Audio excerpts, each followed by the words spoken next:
Hi friends, welcome to అప్టెక్ jobs. ఈరోజు current affairs సెషన్లో మనం చర్చించుకోబోయేటువంటి ప్రశ్నలు, వాటికి సంబంధించినటువంటి వివరాల గురించి చూద్దాం. చూసే ముందు మన అప్టెక్ జాబ్స్లో ఉన్నటువంటి కోర్సు వివరాలు కూడా ఒకసారి చూసి ఆ తర్వాత కరెంట్ అఫైర్స్ని చర్చించుకుందాం. ముందుగా ఆంధ్రప్రదేశ్ కానిస్టేబుల్ మెయిన్స్ ఎగ్జామ్కి ప్రిపేర్ అవుతున్నటువంటి విద్యార్థులందరికీ కూడా మన అప్టెక్ జాబ్స్లో క్విక్ రివిజన్ అనేటువంటి కోర్సుని మీకు అందుబాటులో తీసుకురావడం జరిగింది. ఈ క్విక్ రివిజన్ అనేటువంటి కోర్సు కేవలం మీకు 499 రూపాయలే ఉంటుంది. ఇక్కడ మీకు ప్రతి సబ్జెక్ట్ కూడా ఉంటుంది. పర్టికులర్గా అర్థమెటిక్, రీజనింగ్, ప్యూర్ మ్యాథ్స్ ప్రతి సబ్జెక్టుకి సంబంధించి డీటెయిల్డ్గా టాపిక్ వైజ్గా ఎక్స్ప్లెయిన్ చేస్తూ, టాపిక్ వైజ్గా టెస్టులు పెడుతూ ఆ టెస్టులు కూడా ఎక్స్ప్లెయిన్ చేయడం జరుగుతుంది ఈ 3 సబ్జెక్టులకు. ఏదండి? Arithmetic, reasoning, pure maths. ఇక మిగిలినటువంటి జనరల్ స్టడీస్లో మీకు ఎక్కువ సమయం వృధా కాకుండా ప్రతి సబ్జెక్టును కూడా 5 నుంచి 10 గంటల వ్యవధిలో ఎక్స్ప్లెయిన్ చేస్తూ మరలా టాపిక్ వైజ్గా టెస్టులు నిర్వహిస్తూ ఆ టెస్టులను కూడా ఎక్స్ప్లెయిన్ చేయడం జరుగుతుంది ఈ క్విక్ రివిజన్లో భాగంగా. సో కాబట్టి ఈ కోర్సు మీకు బాగా ఉపయోగపడుతుందని నేను ఆశించడం జరుగుతుంది. కాబట్టి మీకు ఇంట్రెస్ట్ ఉన్న వాళ్ళు ఒకసారి వెళ్ళండి. అయితే పర్చేజ్ చేయడానికి ముందే మీకు కొన్ని ఫ్రీ వీడియోస్ ఉంటాయి కాబట్టి ఆ వీడియోస్ చూడండి, నచ్చితే అప్పుడు పర్చేజ్ చేయొచ్చు. ఓకే, ఇక మరొక ప్రధానమైనది, ఇది ప్రధానంగా మన తెలంగాణ రాష్ట్రంలో త్వరలో FRO మరియు FBO వంటి పోస్టులు రానున్నాయని చెప్పి వార్తలు వస్తూ ఉన్నాయి. దీన్ని దృష్టిలో పెట్టుకొని గతంలో ఉన్నటువంటి లేదా గతంలో జరిగినటువంటి ఎగ్జామ్స్లో ఏ రకమైనటువంటి సిలబస్ను ఫ్రేమ్ చేశారో ఆ సిలబస్కి అనుగుణంగానే మనకి ఇక్కడ మీకు కోర్సుకి ఇవ్వటం జరిగింది. సో కాబట్టి మనకు FRO మరియు FBO వంటి కోర్సులకు సంబంధించి ఫుల్ కోర్సుని మీకు అందుబాటులో తీసుకురావడం జరిగింది కేవలం 999 రూపాయలతోటి. ఇక్కడ కూడా అంతే, ప్రతి సబ్జెక్టుకి సంబంధించి టాపిక్ వైజ్గా వీడియోలు, టాపిక్ వైజ్గా మెటీరియల్, అదేవిధంగా టాపిక్ వైజ్గా టెస్టులు, ఆ టెస్టులు కూడా ఎక్స్ప్లెయిన్ చేస్తూ మీకు అందించడం జరిగింది ఈ FRO మరియు FBOకి సంబంధించినటువంటి కోర్సుని. Okay, right. First question, which country emitted the most carbon dioxide in the world until 2023? 2023 వరకు ప్రపంచంలో అత్యధికంగా కార్బన్ డైఆక్సైడ్ ఉద్గారాలను వెలువరించినటువంటి దేశం ఏది? కార్బన్ డైఆక్సైడ్ ఉద్గారాలను. First one Germany, second one Russia, third one China, fourth one America. Right answer ఏంటండి? America. ఇప్పటి వరకు అమెరికా ప్రపంచంలోనే అత్యధికంగా కార్బన్ డైఆక్సైడ్ ఉద్గారాలను వాతావరణంలోకి విడుదల చేసింది. స్టాటిస్టా అనేటువంటి ఒక ఆర్గనైజేషన్ జరిపినటువంటి సర్వేలో 1750 నుంచి 2023 వరకు ఈ సంవత్సరాల మధ్యకాలంలో అత్యధికంగా అమెరికా 43,190 కోట్ల టన్నుల కార్బన్ డైఆక్సైడ్ ఉద్గారాలను వాతావరణంలోకి విడుదల చేసింది. చూడండి ఎంత ఎక్కువ, చూడండి 43,190 కోట్ల టన్నుల కార్బన్ డైఆక్సైడ్ ఉద్గారాలను వాతావరణంలోకి రిలీజ్ చేసి అత్యధికంగా కార్బన్ డైఆక్సైడ్ ఉద్గారాలను వాతావరణంలోకి పంపినటువంటి దేశంగా అమెరికా చరిత్ర సృష్టించింది. ఆ తర్వాత స్థానంలో చైనా ఉంది. చైనా సుమారుగా 27 కోట్ల టన్నుల కార్బన్ డైఆక్సైడ్ వాయువులను వాతావరణంలోకి విడుదల చేసి 2వ స్థానంలో ఉంది. ఓకేనండి. సో కాబట్టి ఇక్కడ రైట్ ఆన్సర్ అమెరికా. కర్బన ఉద్గారాలు, శిలాజ ఇంధనాలు విచ్చలవిడిగా వాడకం వల్ల కర్బన ఉద్గారాలు పెద్ద ఎత్తున వాతావరణంలోకి విడుదలవుతున్నాయి. మనకి తెలిసిందే కదా, వాతావరణంలోకి కార్బన్ డైఆక్సైడ్ విడుదల కావడానికి ప్రధాన కారణం ఏంటంటే శిలాజ ఇంధనాల యొక్క వాడకం. శిలాజ ఇంధనాలు అది పెట్రోలియం కావచ్చు, అదేవిధంగా బొగ్గు కావచ్చు, డీజిల్ కావచ్చు, ఏదైనా సరే శిలాజ ఇంధనాలు విచ్చలవిడిగా వాడటం వల్ల కార్బన్ ఉద్గారాలు పెద్ద ఎత్తున వాతావరణంలోకి విడుదలవుతున్నాయి, కాలుష్యం. మరి ఈ కార్బన్ డైఆక్సైడ్ వల్ల భూతాపం పెరిగిపోతుంది, గ్లోబల్ వార్మింగ్ జరుగుతుంది. అంటే వాతావరణంలో ఈ కార్బన్ డైఆక్సైడ్ వాయువులు ఎక్కువగా అయినప్పుడు మనకి ఒక ఉష్ణోగ్రతలు క్రమంగా పెరుగుతూ ఉన్నాయి. ఈ ఉష్ణోగ్రతలు పెరగటాన్ని మనం గ్లోబల్ వార్మింగ్ అని చెప్పి పిలుస్తూ ఉంటాం.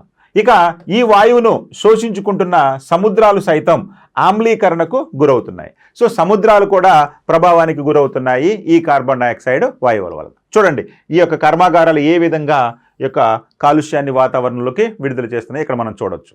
రైట్, ఇక చూడండి, పారిశ్రామిక విప్లవంలోకి ముందుగా అడుగుపెట్టినటువంటి అగ్రదేశాలు విచ్చలవిడిగా శిలాజ ఇంధనాలను వాడాయి.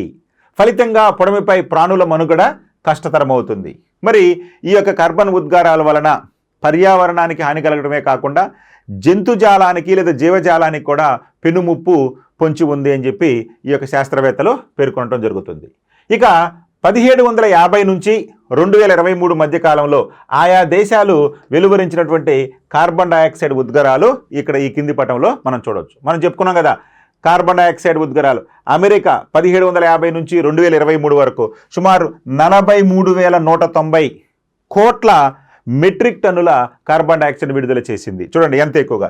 చైనా తీసుకుంటే 27,250 కోట్ల మెట్రిక్ టన్నుల కార్బన్ డయాక్సైడ్ విడుదల చేస్తే, మూడవ స్థానంలో రష్యా 12,130 కోట్ల మెట్రిక్ టన్నుల యొక్క కార్బన్ డయాక్సైడ్ విడుదల చేసింది. అదేవిధంగా ఆ తర్వాత 4వ స్థానంలో జర్మనీ, 5వ స్థానంలో యూకే, 6వ స్థానంలో జపాన్, 7వ స్థానంలో ఇండియా. మన భారతదేశం 7వ స్థానంలో ఉంది. మన భారతదేశం 6,290 కోట్ల మెట్రిక్ టన్నుల కార్బన్ డయాక్సైడ్ వాయువుని మన వాతావరణంలోకి విడుదల చేయడం జరిగింది. సో మొదటి స్థానంలో అమెరికా ఉంటే 7వ స్థానంలో మన భారతదేశం. ఇక 8వ స్థానంలో ఫ్రాన్స్, 9వ స్థానంలో కెనడా, 10వ స్థానంలో ఉక్రెయిన్ దేశాలు ఉన్నాయి. సో ఇవి దేశంలో ప్రపంచంలోకే అత్యధికంగా కర్బన ఉద్గారాలను వాతావరణంలోకి విడుదల దేశాలుగా చరిత్ర సృష్టించాయి. ఈ డేటాని స్టాటిస్టా అనేటువంటి సంస్థ విడుదల చేసింది. Next question, which app has been launched by the Andhra Pradesh government to reduce anaemia in pregnant and lactating women and prevent maternal and child mortality? Very important అండి. ఆంధ్రప్రదేశ్ పాయింట్ ఆఫ్ వ్యూలో గర్భిణీలు బాలింతల్లో రక్తహీనతను తగ్గించడంతో పాటు మాతా శిశు మరణాల నివారణకు ఆంధ్రప్రదేశ్ ప్రభుత్వం అందుబాటులోకి తెచ్చినటువంటి యాప్ ఏంటి? ఇటీవల కాలంలో అన్ని కూడా యాప్లు వచ్చేస్తా ఉన్నాయి. గుర్తుపెట్టుకోవాలి ఏ యాప్ దేనికి సంబంధించింది అని. సో ఈ గర్భిణీలు బాలింతల్లో రక్తహీనత తగ్గించడం కోసం ఆంధ్రప్రదేశ్ ప్రభుత్వం ఈ విధంగా మాతా శిశు మరణాల నివారణకు ఒక యాప్ను తీసుకురావడం జరిగింది. ఆ యాప్ ఏంటి అంటున్నాడు. జననీ మిత్ర యాప్, ఆయుష్ మిత్ర యాప్, ఆరోగ్య మిత్ర యాప్, జననీ ఆరోగ్య యాప్. ఏంటంటే ఈ యాప్ జననీ మిత్ర యాప్. సో జననీ మిత్ర యాప్ను రూపొందించడం జరిగింది. సో జననీ మిత్ర యాప్ను ఆంధ్రప్రదేశ్ ప్రభుత్వం ఈ యొక్క గర్భిణీలు బాలింతల్లో రక్తహీనత తగ్గించడానికి, మాతా శిశు మరణాల రేటును తగ్గించడానికి ఈ యొక్క డేటా సేకరించడం కోసం ఈ యొక్క యాప్ని రూపొందించడం జరిగింది ఆంధ్రప్రదేశ్ ప్రభుత్వం. జననీ మిత్ర యాప్. చూడండి, జననీ మిత్ర యాప్ దీనికి సంబంధించి గర్భిణీలు బాలింతల్లో రక్తహీనతను తగ్గించడంతో పాటు మాతా శిశు మరణాల నివారణే లక్ష్యంగా ఏఐ సాయంతో, అంటే ఆర్టిఫిషియల్ ఇంటెలిజెన్స్ సాయంతో జననీ మిత్ర యాప్ను అందుబాటులోకి తీసుకొచ్చారు. ఈ యాప్ను రాష్ట్రంలో ప్రయోగాత్మకంగా అనంతపురం జిల్లాలోని కూడేరు పిహెచ్సిలో ప్రైమరీ హెల్త్ సెంటర్లో మనకి ఈ యొక్క స్వస్తి అనేటువంటి సంస్థతో కలిసి అమలు చేస్తున్నారు. ఇక్కడ మీరు గుర్తుపెట్టుకోవాల్సింది, ఆంధ్రప్రదేశ్ ప్రభుత్వం ఏ యాప్ను ఉపయోగించింది అనేది మనం ప్రశ్న అడుక్కున్నాం. కానీ ఆ ప్రశ్నతో పాటు మరికొన్ని ప్రశ్నలు కూడా ఇందులో మీకు వచ్చే అవకాశం ఎట్లా వస్తుందో చూడండి. ఎక్కడ ముందుగా దీన్ని అమలు చేశారు ఈ యొక్క జననీ మిత్ర యాప్ని అంటే అనంతపురం జిల్లాలోని కూడేరు ప్రాథమిక ఆరోగ్య కేంద్రంలో. మరి ఈ జననీ మిత్ర యాప్కు సహకారం అందిస్తున్నటువంటి వారు ఎవరయ్యా అంటే స్వస్తి అనేటువంటి సంస్థ. గుర్తుపెట్టుకోండి, ఇవి రెండు కూడా చాలా ఇంపార్టెంట్. ఇక గర్భిణీలు బాలింతలు ఈ యాప్ను వినియోగించడం వల్ల రోజు వారు తినే ఆహారంతో పాటు ఆరోగ్య సంబంధ విషయాలను కూడా పరిశీలించుకునే వీలుంటుంది. ఆ యాప్ ద్వారా వారి యొక్క ఆరోగ్య సంబంధాలు కూడా ఎప్పటికప్పుడు తెలుసుకోవచ్చు.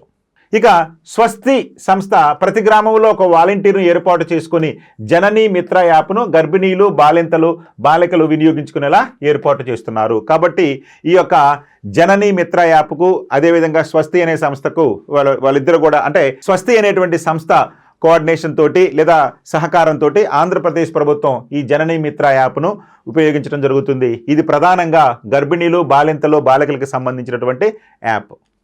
Next question, identify the correct statements among the following regarding the Swarnandhra Swachhandhra ranks. ఇది కూడా ఆంధ్రప్రదేశ్కి సంబంధించే. చూడండి, స్వర్ణాంధ్ర స్వచ్ఛాంధ్ర ర్యాంకులకు సంబంధించి క్రింది వానిలో సరైన వాటిని గుర్తించండి. మరి ఆంధ్రప్రదేశ్ ప్రభుత్వం ప్రారంభించినటువంటి స్వర్ణాంధ్ర స్వచ్ఛాంధ్రకు సంబంధించినటువంటి అంశాలు ఈ క్రింది వాటిలో సరైనది ఏదంటున్నారు. ఇందులో 14 సూచికల ఆధారంగా ఈ ర్యాంకును కేటాయించడం జరిగింది. ఈ స్వర్ణాంధ్ర స్వచ్ఛాంధ్ర సంబంధించి కొన్ని జిల్లాలను మనకి ప్రకటించడం జరిగింది. ముందే ఏ జిల్లా ఉంది, చివరిలో ఏ జిల్లా ఉంది, ఏ జిల్లా ఎన్ని మార్కులు సాధించింది అనేటువంటి ర్యాంకులు ఇవ్వటం జరిగింది ఆంధ్రప్రదేశ్ ప్రభుత్వం. అయితే ఆ ర్యాంకులు ఇచ్చేటప్పుడు 14 సూచికలను బేస్ చేసుకొని ర్యాంక్ డిసైడ్ చేయడం జరిగింది. ఎస్, ఇది కరెక్టే. ఇక ఈ స్వర్ణాంధ్ర స్వచ్ఛాంధ్రలో భాగంగా ఎన్టీఆర్ జిల్లా మొదటి స్థానంలో నిలిచిందంట. రైట్, ఇది కూడా కరెక్టే. ఇక అల్లూరి సీతారామరాజు జిల్లా 26వ స్థానంలో నిలిచింది. అంటే 26 జిల్లాల్లో 26వ స్థానం అంటే చివరి స్థానంలో అల్లూరి సీతారామరాజు జిల్లా, ఇది కూడా కరెక్టే. ఇక ఎన్టీఆర్ జిల్లా 129 పాయింట్లు, అల్లూరి సీతారామరాజు జిల్లా 81 పాయింట్లు సాధించాయి. ఎస్, ఎన్టీఆర్ జిల్లా మొత్తం 200 పాయింట్లలో 129 పాయింట్లు సాధించి మొదటి స్థానంలోకి వస్తే 200 పాయింట్లకు గాను 81 పాయింట్లు సాధించి అల్లూరి సీతారామరాజు జిల్లా చివరి స్థానంలో నిలిచింది, ఇది కూడా రైటే. కాబట్టి ఇక్కడ ఉన్నటువంటి ఆప్షన్లో ఏ మరియు బి కాదు, ఏసీడి కాదు, బీసీడి కాదు, పైవన్నీ సరైనవే. ఓకే, దేనికి సంబంధించి? స్వర్ణాంధ్ర స్వచ్ఛాంధ్రకి సంబంధించి. స్వర్ణాంధ్ర స్వచ్ఛాంధ్ర ర్యాంకులు, స్వర్ణాంధ్ర స్వచ్ఛాంధ్ర ర్యాంకులు. ఆంధ్రప్రదేశ్ ప్రభుత్వం స్వర్ణాంధ్ర స్వచ్ఛాంధ్ర కార్యక్రమంలో భాగంగా జిల్లాలకు ర్యాంకులను ప్రకటించింది. మొత్తం 14 సూచికల ఆధారంగా ఈ ర్యాంకులను కేటాయించారు. 14 సూచికలు చెప్పుకున్నాం కదా బిట్లో. రైట్. వ్యక్తిగత మరుగుదొడ్ల నిర్మాణం, public toilets, door to door వ్యర్థాల సేకరణ, ఘన వ్యర్థాల వర్గీకరణ, శుభ్రత, పచ్చదనం వంటి అంశాలను పరిశీలించి ఈ మార్కులు కేటాయించడం జరిగింది. సో 14 అంశాలు అనుకున్నాం కదా. ఏంటా 14 అంశాలు అంటే ప్రధానంగా వ్యక్తిగత మరుగుదొడ్ల నిర్మాణం, public toilets, door to door వ్యర్థాల సేకరణ, ఘన వ్యర్థాల వర్గీకరణ, శుభ్రత, పచ్చదనం, ఇవన్నీ కూడా 14 అంశాలను మన క్రైటీరియాగా తీసుకోవడం జరిగింది. ఆ 14 అంశాలకు కొన్ని మార్కులు కేటాయించడం, ఎన్ని మార్కులు? 200 మార్కులు కేటాయించడం జరిగింది. సో ఈ విధంగా ఈ స్వర్ణాంధ్ర స్వచ్ఛాంధ్ర ర్యాంకులను ఆయా జిల్లాలకు కేటాయించడం జరిగింది. మరి ఈ ర్యాంకింగ్ ప్రకారం 200 పాయింట్లతో స్కోరులో ఎన్టీఆర్ జిల్లా 129 పాయింట్లు సాధించి మొదటి స్థానంలో నిలిస్తే అల్లూరి సీతారామరాజు జిల్లా 81 పాయింట్లతోటి 26వ ర్యాంకులో సాధించింది, అంటే చివరి స్థానంలో ఉంది. మరి ఈ విధంగా మొత్తం 26 జిల్లాలు తీసుకుంటే మొదటి స్థానంలో ఎన్టీఆర్ జిల్లా 129 పాయింట్లతో ఉంటే, రెండవ స్థానంలో విశాఖపట్నం జిల్లా 127 పాయింట్లు, మూడవ స్థానంలో తూర్పుగోదావరి జిల్లా 125 పాయింట్లు, నాలుగో స్థానంలో అనంతపురం జిల్లా 122 పాయింట్లు, ఐదవ స్థానంలో అన్నమయ్య జిల్లా 120 పాయింట్లతో ఉన్నాయి. సో మొదటి 5 జిల్లాలు గుర్తుపెట్టుకోవాలి. ఇక చివరిగా అల్లూరి సీతారామరాజు జిల్లా 81 పాయింట్లతోటి చివరి స్థానంలో ఉంటే 25వ జిల్లాగా 25వ ర్యాంకులో చిత్తూరు జిల్లా 88 పాయింట్లు, 24వ స్థానంలో విజయనగరం జిల్లా 93 పాయింట్లు, 23వ స్థానంలో నంద్యాల జిల్లా 94 పాయింట్లు, 22వ స్థానంలో ప్రకాశం జిల్లా 99 పాయింట్లతోటి నిలిచాయి. సో కాబట్టి చివరి 5 ర్యాంకులు, చివరి మొదటి 5 ర్యాంకులు ఈ జిల్లాలు మీరు గుర్తుపెట్టుకోవాలి. స్వర్ణాంధ్ర స్వచ్ఛాంధ్ర ర్యాంకులో సాధించినటువంటి ర్యాంకులు, ఆయా జిల్లాల వివరాలు. Right, next question. బ్రిటిష్ ప్రభుత్వం ఇచ్చే ప్రతిష్టాత్మక నైట్హుడ్ పురస్కారానికి ఎన్నికైన వారు ఎవరు? బ్రిటిష్ ప్రభుత్వం ఇచ్చేటటువంటి ప్రతిష్టాత్మక నైట్హుడ్ పురస్కారానికి, అంటే బ్రిటిష్ ప్రభుత్వం తమ దేశానికి చేసినటువంటి సేవలకు గాను ఈ నైట్హుడ్ పురస్కారాన్ని ఇస్తూ ఉంటుంది. అయితే ఇటీవల కాలంలో ఒకటి ప్రకటించడం జరిగింది ఆ నైట్హుడ్ పురస్కారాన్ని. ఎవరికి? కుమారమంగళం బిర్లా, ముఖేష్ అంబానీ, నటరాజన్ చంద్రశేఖర్, సత్యనాదెల్లా. వీళ్ళలో ఎవరికి నైట్హుడ్ పురస్కారాన్ని ప్రకటించిందయ్యా బ్రిటిష్ ప్రభుత్వం అంటే నటరాజన్ చంద్రశేఖర్. టాటా గ్రూపుల చైర్మన్ అయినటువంటి శ్రీ నటరాజన్ చంద్రశేఖర్కు బ్రిటిష్ ప్రభుత్వం ప్రతిష్టాత్మకమైనటువంటి ఈ నైట్హుడ్ పురస్కారాన్ని ప్రదానం చేయడం జరిగింది, అంటే ప్రకటించడం జరిగింది. మరి ఈ నటరాజన్ చంద్రశేఖర్ గారు ఎవరయ్యా అంటే టాటా గ్రూపుల చైర్మన్. సో ఈ విధంగా టాటా గ్రూపుల చైర్మన్ అయినటువంటి శ్రీ నటరాజన్ చంద్రశేఖర్ గారికి బ్రిటిష్ ప్రభుత్వం ఈ నైట్హుడ్ పురస్కారాన్ని ఇవ్వనుంది. Okay, right. చూడండి, టాటా సన్స్ చైర్మన్ చంద్రశేఖరన్కు బ్రిటన్ గౌరవ నైట్హుడ్ అవార్డు. టాటా గ్రూప్ సంస్థల చైర్మన్ నటరాజన్ చంద్రశేఖరన్కు అరుదైన గౌరవం దక్కింది. బ్రిటిష్ ప్రభుత్వం ఆయనకు ప్రతిష్టాత్మక నైట్హుడ్ పురస్కారాన్ని ప్రకటించింది. బ్రిటన్ భారత్ మధ్య వ్యాపార సంబంధాల కోసం ఆయన చేసినటువంటి కృషిని గుర్తించాలని బ్రిటన్ ప్రభుత్వం నిర్ణయించుకుంది. సో బ్రిటన్ భారతదేశాల మధ్య ఉన్నటువంటి ఈ యొక్క సంబంధాలను దృష్టిలో పెట్టుకొని ఆయన ఈ యొక్క బ్రిటన్ దేశంతో ఆయన యొక్క ఉత్పత్తులు చేసినటువంటి సేవలు దృష్టిలో పెట్టుకొని ఈ యొక్క బ్రిటన్ ప్రభుత్వం ఆయనకు ఈ నైట్హుడ్ను ప్రదానం చేయాలని నిర్ణయించడం జరిగింది. ఇక ఆయనకు most excellent order of the British empire, most excellent order of the British empire అవార్డును ప్రదానం చేయనుంది. ఈ మేరకు బ్రిటిష్ ప్రభుత్వం అధికారిక ప్రకటన కూడా విడుదల చేసింది. మరి అందుట్లో భాగంగా బ్రిటిష్ ప్రభుత్వం ప్రకటన విడుదల చేయడంతో చంద్రశేఖరన్ గారు కూడా స్పందించడం జరిగింది. జాగ్వార్, ల్యాండ్ రోవర్, టెట్లీ లాంటి మా ఐకానిక్ బ్రిటిష్ బాండ్లు మాకెంతో గర్వకారమైనవని చెప్పి ఈ ప్రకటనలో పేర్కొనడం జరిగింది. సో ఇవన్నీ కూడా బ్రిటన్లో మన భారతీయ ఉత్పత్తులు. జాగ్వార్, ల్యాండ్ రోవర్, టెట్లీ లాంటి మా ఐకానిక్ బ్రిటిష్ బ్రాండ్లు మాకెంతో గర్వకారణమని చెప్పి ఈ సందర్భంగా వారు పేర్కొనడం జరిగింది. అది యూకేలోని ఈ యొక్క టాటా సంస్థ, యూకేలోని టాటా సంస్థ దాదాపు 70,000 మందికి పైగా ఉద్యోగులను కలిగి ఉన్నారని కూడా చంద్రశేఖర్ పేర్కొనడం జరిగింది. సో ఈ విధంగా అంటే బ్రిటిష్ దేశంలో లేదా బ్రిటన్ దేశంలో ఈ యొక్క టాటా ఉత్పత్తులు, వాళ్ళు ఇస్తున్నటువంటి సేవలు, అదేవిధంగా అందుట్లో పనిచేస్తున్నటువంటి శ్రామికులు, అందుట్లో పనిచేస్తున్నటువంటి ఉద్యోగులు మొదలైనటువంటి అంశాలను దృష్టిలో పెట్టుకొని చంద్రశేఖర్ గారికి బ్రిటిష్ ప్రభుత్వం ఈ యొక్క అవార్డు ఇవ్వనున్నదని చెప్పి పేర్కొనడం జరిగింది. రైట్. ఇక చంద్రశేఖరన్ గారు 2017లో టాటా గ్రూప్లో చైర్మన్గా నియమితులయ్యారు. 2017లో టాటా గ్రూప్కిన చైర్మన్గా నియమితులయ్యారు. సో ఈ విధంగా టాటా గ్రూప్ చేస్తున్నటువంటి సేవలకు గాను ఈ యొక్క బ్రిటిష్ ప్రభుత్వం చంద్రశేఖరన్ గారికి నైట్హుడ్ అవార్డును ప్రదానం చేయడం జరిగింది. Next question, what are the rare birds recently identified in the Telangana forest area? What are the rare birds recently identified in the Telangana forest area? ఇటీవల తెలంగాణ అటవీ ప్రాంతంలో గుర్తించిన అరుదైన పక్షులు ఏవి? తెలంగాణ రాష్ట్రంలో ఉన్నటువంటి అడవులలో ఒక అరుదైన పక్షులను గుర్తించడం జరిగింది ఈ యొక్క పర్యావరణవేత్తలు. అయితే ఆ పక్షులు ఈ కింది వాటిలో ఏవి అని అడుగుతున్నాడు. Plum headed parakeet, plum headed parakeet. Second one shikra bird.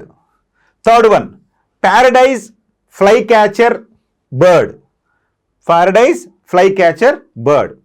All of the above, పైవన్నీ అన్నాడు. మరి ఈ క్రింది ఏ పక్షులను తెలంగాణ అడవుల్లో గుర్తించడం జరిగిందయ్యా అంటే plum headed parakeet, shikra bird and paradise flycatcher bird. ఇవన్నీ కూడా తెలంగాణ ప్రాంతంలో ఉన్నటువంటి అడవులలో గుర్తించడం జరిగింది ఇటీవల కాలంలో. కాబట్టి పైవన్నీ సరైనటువంటి సమాధానం. సో ఇవన్నీ కూడా మన తెలంగాణ అడవుల్లో గుర్తించడం జరిగింది రేర్ బర్డ్స్. కాబట్టి ఇవన్నీ రైట్ అనేది ఈ మొత్తం పైవన్నీ సరైనవి అని చెప్పి గుర్తుపెట్టుకోవాలి. రైట్. తెలంగాణ అటవీ ప్రాంతంలో అరుదైన పక్షులు ఏంటండి? తెలంగాణలోని భద్రాద్రి కొత్తగూడెం జిల్లా చంద్రుగొండ మండలం పల్లెర్లబావి గుట్ట నుంచి ఖమ్మం జిల్లాలోని పెనుబల్లి మండలం పులిగుండాల వరకు అటవీ ప్రాంతంలో వన్యప్రాణి నిపుణులు నేచర్ వాక్ నిర్వహించడం జరిగింది. మరి ఈ నేచర్ వాక్ నిర్వహణలో భాగంగా వారు కొన్ని అరుదైన పక్షులు గుర్తించడం జరిగింది. అవే ఇవి. ఈ సందర్భంలో పులిగుండాల అటవీ ప్రాంతంలో అరుదైన పక్షి జాతులు కనిపించినట్టు వన్యప్రాణి నిపుణులు తెలిపారు. మరి అవి ఈశాన్య భారతం, ఆగ్నేయ ఆసియాలో నివసించేటటువంటి ప్లమ్ హెడెడ్ పారకీట్ బర్డ్కి సంబంధించి, అంటే ఈ ప్లమ్ హెడెడ్ పారకీట్ అనేటువంటి చిలుక స్థాయి అంటే చిలుక జాతికి చెందినటువంటి స్థానిక అడవులలో సంచరిస్తుందని ఈ వన్యప్రాణి నిపుణులు పేర్కొనడం జరిగింది. ఇది చూడండి, ప్లమ్ హెడెడ్ పారకీట్ పక్షి. ఇది చిలుక జాతికి చెందిన అంటే ఒక రకమైనటువంటి చిలుక జాతి. ఇది ఎక్కడుంటుందయ్యా అంటే సాధారణంగా ఈశాన్య భారతదేశం, ఆగ్నేయ ఆసియాలో ఉంటుంది. అది మన ఈ యొక్క తెలంగాణ అడవుల్లో గుర్తించడం జరిగింది. కాబట్టి ఇది గుర్తుపెట్టుకోండి. ఓకే. ఇక దానితో పాటుగా ఆసియా ఆఫ్రికా అడవుల్లో నివసించే షిక్రా పక్షి, ఆసియా ఆఫ్రికా అడవుల్లో నివసించేటువంటి ఇదిగోండి షిక్రా పక్షి, ఇది కూడా కనుగొనడం జరిగింది. ఇక మూడోది తీసుకుంటే ఆఫ్రికా మరియు ఆసియాలతో పాటు అనేక ద్వీపాల్లో ఉండేటువంటి మొనార్కేడ్ అనేటువంటి కుటుంబానికి చెందినటువంటి ప్యారడైజ్ ఫ్లై క్యాచర్ అనేటువంటి పక్షి కూడా మనకి ఇదిగోండి ప్యారడైజ్ ఫ్లై క్యాచర్ అనేటువంటి పక్షిని కూడా గుర్తించడం జరిగింది ఆ సందర్భంగా ఆ యొక్క పరిశోధకులు. సో కాబట్టి మన రేర్ పక్షులను గుర్తించారు. కాబట్టి వీటన్నిటిని మనకి ఎన్విరాన్మెంట్లో భాగంగా అడిగే అవకాశం ఉంటుంది. కాబట్టి ఇవన్నీ కూడా మీరు గుర్తుపెట్టుకోవాలి. ఓకే. Thank you.